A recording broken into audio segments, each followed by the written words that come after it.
Hi, welcome back. We're in video 3 of our Retire on Less Money series. We're going to talk about the risk number 3, longevity and inflation. It's basically a blessing and the curse. Now, one of the things I want to stress in this particular, as I go through these slides, this is really excerpts from the book. So as you go through the book, you'll get a little bit more detailed explanation of a lot of things. So sometimes I may pass lightly in the slides, but it's important for you to know that if you want to, you'll have your companion book and you can review that as well, which makes it a lot easier to follow. The biggest problem or biggest concern that we have today is longevity. We have life expectancy is constantly increasing, and there's a high chance one of you may live to 90 if it's a couple. They're actually talking, one of the possibilities is one of the couple, like 25% of the time, could live to age 95. It's a legitimate concern for a lot of people. Will your money last? A few of the people I spoke to, let's say their parents are still alive, they're in the late 90s and 100 or so, and they've ran out of money or running out of money. So we have to have that concern, which is very important. Given the risk with longevity, we must manage your assets to create a sustainable retirement. And they refer to that in the business sometimes as a retirement ruin. The most daunting task we face is the uncertainty of the length or the quality of life that we need to fund. Because no one really knows their date of death except a few death row inmates, it becomes very difficult to do proper planning.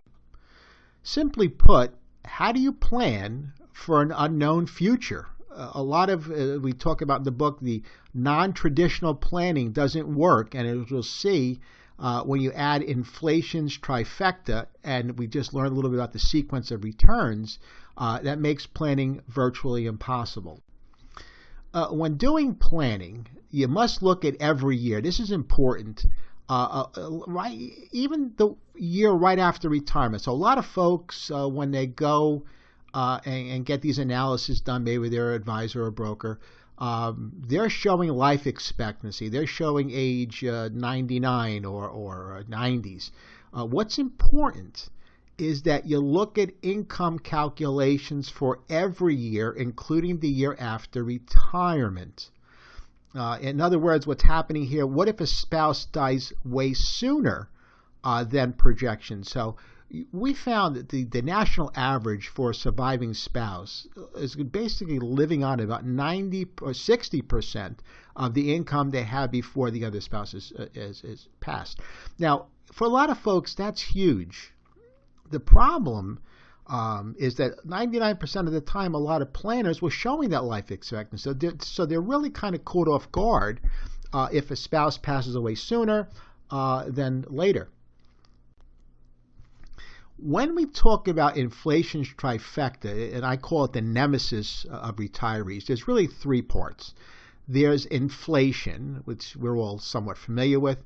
There's what I call the sequence of inflation, and I call it that's like the pugilist's 1-2 punch. Then you have inflation squared, or I call it kind of a senior inflation, and the book will give you a little bit more explanation basically what senior inflation is. Now, inflation, the inflation risk, is the second most important risk for anybody that lives just a few years beyond retirement. If you retire at 65 and you die at 69 or 70, it really doesn't make a difference how much inflation is. There's a great chance that you won't run out of money. But in order to maintain your standard of living, you've got to be very careful as these costs start to escalate. So if you want to maintain it over a life expectancy, you have to find ways to be able to grow your money, at least exceed the rate of inflation. But the question is, how much growth will you need? We learned a lesson in the sequence of returns that getting growth is hard to achieve, and sometimes you can even go backwards. So given the difficulty that you need to find a way to grow, you've got to find a way to keep a portion of your income that's going to go through a guaranteed growth income process. A lot of folks will say, Joe, Social Security is going to kick in, and we have COLAs in Social Security. And the problem with that is simple. A lot of planners are doing a huge disservice to clients, to the people they work with, and including many who use Social Security. You go to a lot of these different programs, and they offer this free Social Security report, and they're really using it as a gimmick to attract clients. They're not really projecting the COLA properly. Most often, they project a higher COLA than what should be expected.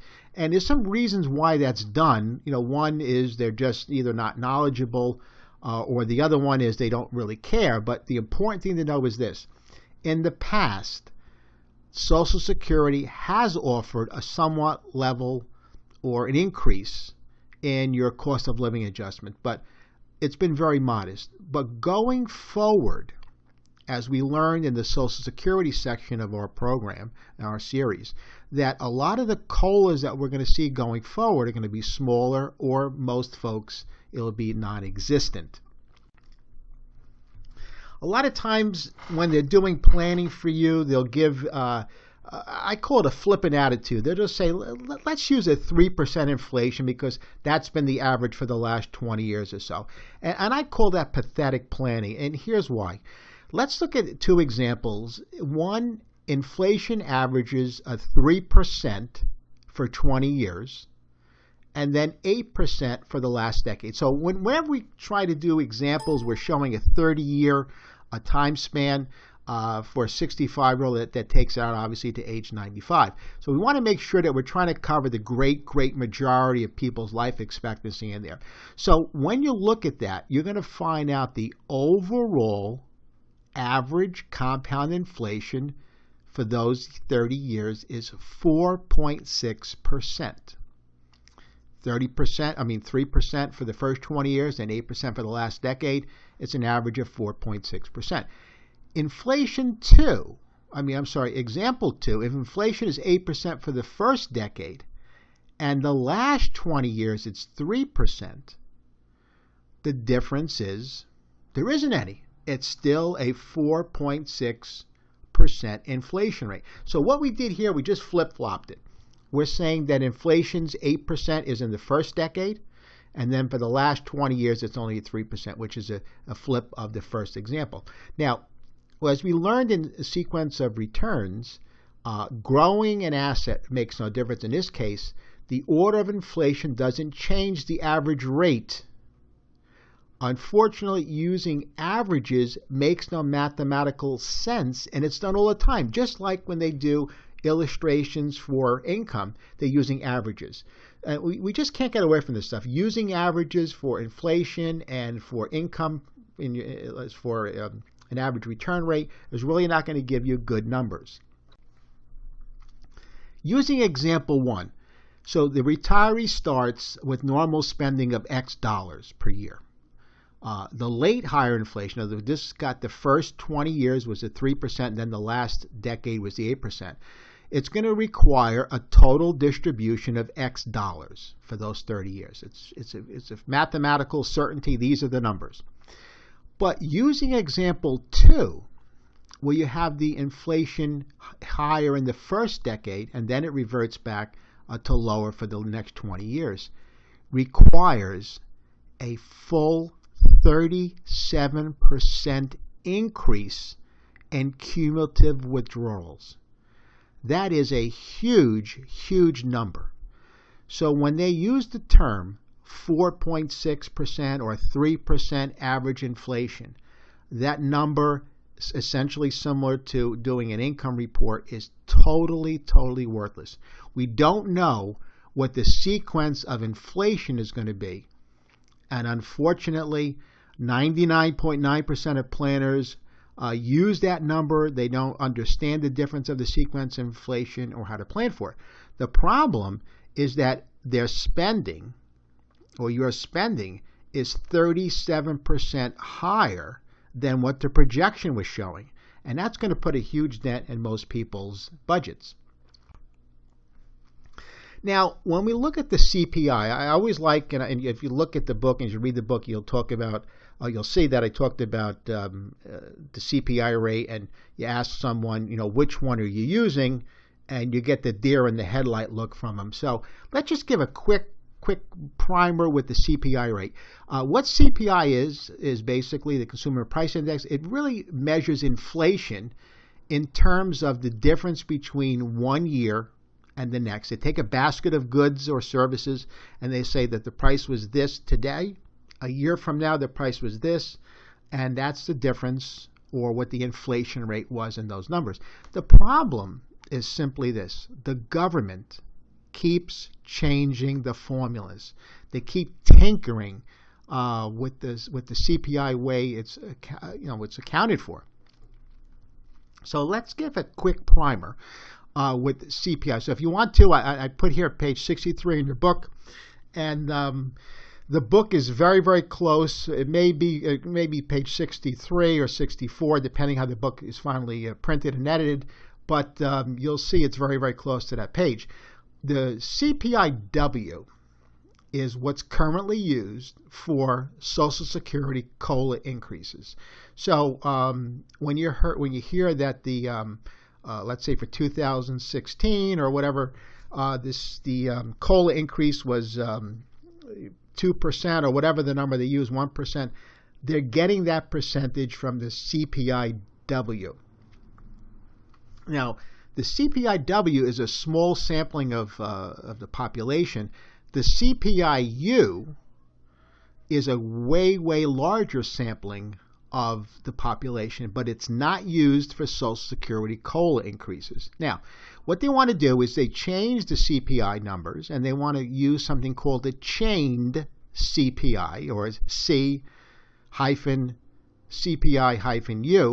and they're taking the CPIU and they're chaining it to different, I'm going to call it different substitution rates. It's more of an explanation of being in the book. So what the significance of the CPIU is, it will result in two things. One, it's showing a lower inflation rate than the CPIW. So right off the bat, you're going to see less COLA increases. Now, the CPIU is used for determining tax brackets. So this is some of the confusion when they talk about CPIs. They're all different ones. So the CPIU, because it's going to be showing less increases or less increases in the CPI or in inflation, it's going to have the effect of making the tax brackets not rise as fast. So what's going to happen is tax bracket or taxes are going to increase faster because the brackets or the amount of income is not going up enough to stay. So you're looking at a situation that's simply this. Because they're going to change to the CPIU, tax will increase. Taxes will increase. The same amount of income you earned the year before with the CPIU is now going to be taxed at a higher rate because you'll be in a higher tax bracket, and you'll get less and less amounts in your COLA. So that's a huge, huge situation. Now, I guess since the early 80s, the CPIE has been used in calculation. And what the CPIE is this. The CPIE is strictly for, it stands for elderly. And the rate that they use is for folks that are 62 and older. Now, they refer to elderly people as 62 and older. That's the Congressional Budget Office.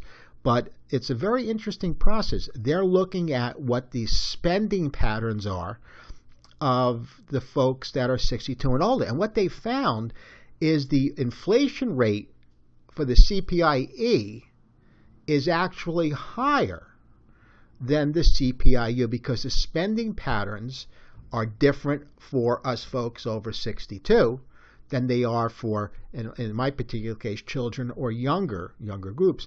So when you look at the CPI and expect that you're going to see a large COLA increases or COLA increases to take care of inflation as far as your Social Security income, we're going to be very, very disappointed to find out that they're not going to be there as much as we think when we plan for inflation. Let's talk a little bit about health and healthcare costs, which is going to be a very, very large part of our retirement. Now, That is fully addressed in the Medicare topic series as we go into pretty much a lot more details. We'll give you some highlights, and let's do that. Healthcare costs are, again, they are fully addressed, and it's also in the book as well. But when we talk about controlling cost and low inflation, we have right now a fairly low inflation rate. But when we look at what healthcare costs increased from 2015 to 2016, we're looking at a 7.3% increase. That far exceeds our less than 1%, in overall inflation rate. Now, what we're going to find, it's very important, healthcare inflation will continue to surpass other costs by an average of 5% annually for the next 20 years. Now, that's a huge increase over the regular inflation. Now, when they do the calculations, that 5% does not include any annual increases, any Medicare supplement insurance. That's basically for the cost associated with Medicare. The costs associated with Medicare are expected to work this way. Number one, they expect Part B premiums to increase a little less than, 5 or a little less than 6% at 5.76.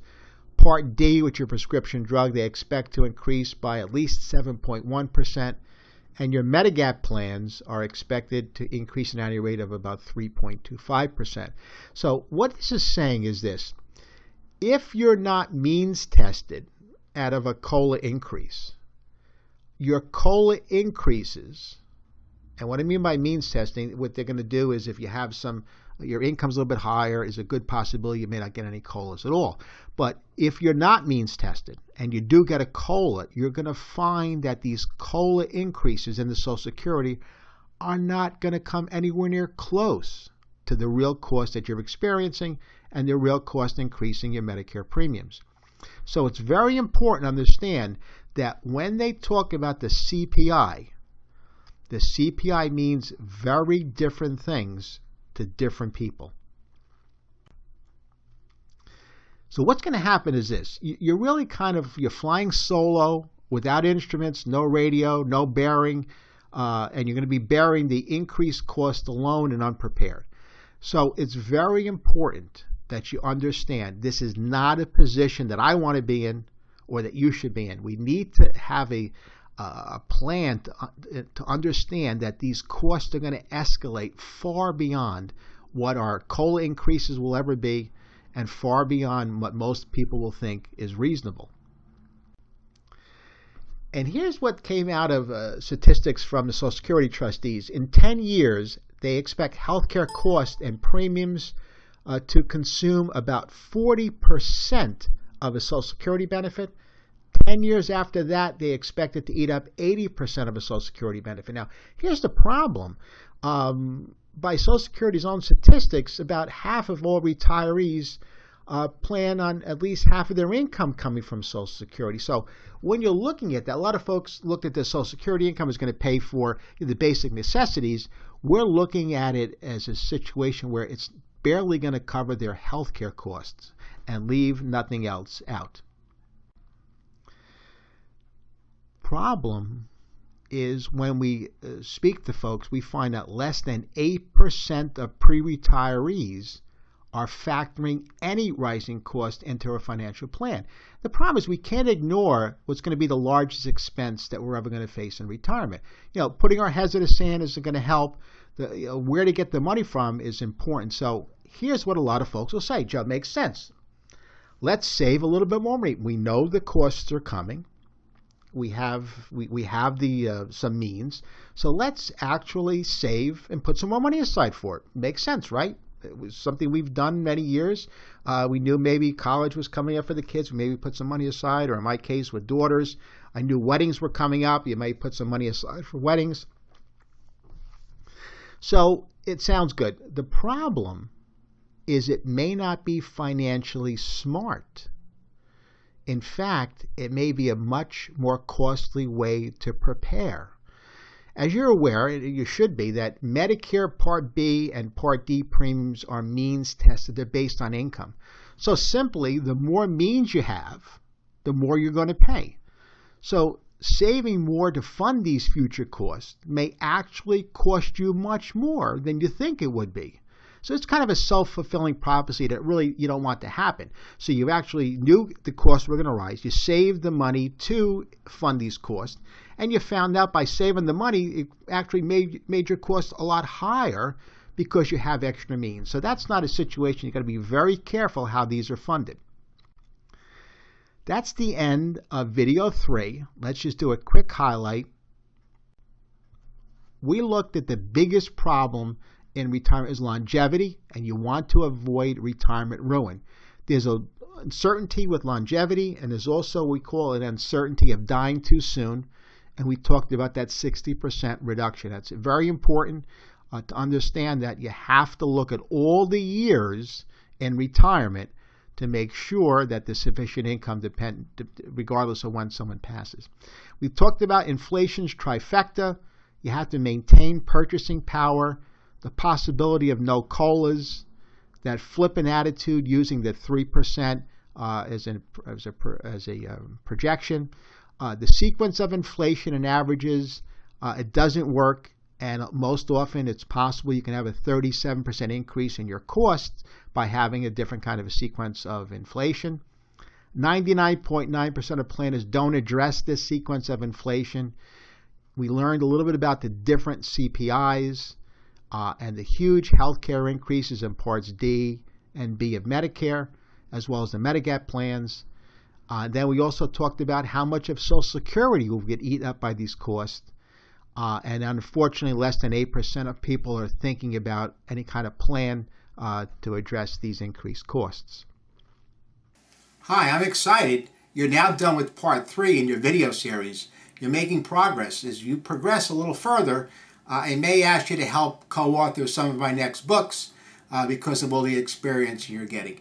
Again, take advantage if you can or have questions of the Q&A, which is very important. Keep reviewing if you have to any of your handouts, as well as you can always back up and replay some of the sections. So looking forward to seeing you at the end of section 4. Thank you very much.